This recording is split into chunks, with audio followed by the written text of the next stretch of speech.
cracked tooth syndrome is something we see quite often in the office. A lot of my patients are like me. They have big fillings. They've spent a lot of time on the receiving end at the dentist. And when you have a filling in the tooth, the surrounding tooth's weaker.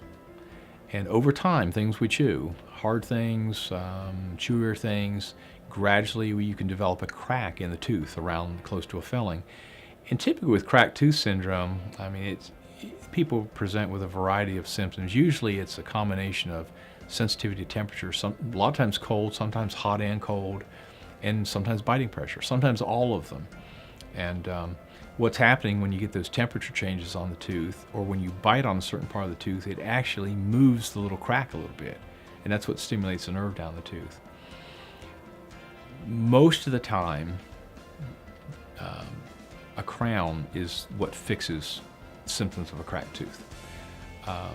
If a patient comes in and they have biting pressure, hot and cold sensitivity, but it's not lingering pain and it's not spontaneous pain, majority of times the crown solves that problem, because essentially you're encasing that tooth so that the crack doesn't move anymore. Sometimes you remove the crack completely, sometimes you can't, but the goal is to bind it together.